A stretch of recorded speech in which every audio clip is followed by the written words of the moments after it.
اس کے علاوہ اس وقت کے دوران حصول صحت، شفایابی اور امراض سے بچاؤ کے لیے بھی خصوصی وظائف اور تجویزات تیار کیے جاتے ہیں۔ مرض سے نجات کے لیے انسان ہزار طریقے اختیار کرتا ہے، لیکن مرض کا اور انسان کا رشتہ ابد سے ازل تک قائم رہنے والا ہے۔ تاہم جہاں تک انسانی کاوش کا تعلق ہے، جسمانی ادویات کے علاج کے ساتھ ساتھ روحانی اور عملیاتی علاج کے لیے ایک انتہائی مستند طریقہ کار آپ کو بتا رہا ہوں، اس کو اختیار کریں، انشاءاللہ تعالی صحت یابی ہوگی۔ کرنا آپ نے کچھ یوں ہے کہ روزانہ ایک مقررہ وقت پر ایک تسبیح کی تعداد میں یا اللہ یا سلام ہو، یا اللہ یا حفیظ ہو، یا اللہ پڑھنا اپنا معمول بنا لیں۔ بیماری کی حالت میں تو آپ نے پڑھائی جاری رکھنی ہے، اور صحت ملنے کے بعد بھی کم از کم آپ نے 21 دن تک یہ عمل کرتے رہنا ہے۔ اس کے علاوہ ایک نقش چاندی پر شفع مشتری کے ساتھ میں کندہ کر یا کروا کر بطور لوکٹ استعمال میں لا سکتے ہیں۔ اس کے ساتھ ہی ساتھ بطور صدقہ بدھ والے دن ایک مرغ زندہ بطور صدقے کے طور پر دیں۔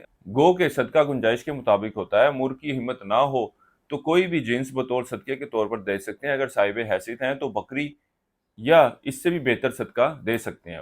اس حوالے سے مزید کوئی رہنمائی چاہیے ہو یا آپ ہماری خدمات لینا چاہتے ہو تو ہمارے اسکرین پر دیے گئے نمبر پر رابطہ کر سکتے ہیں۔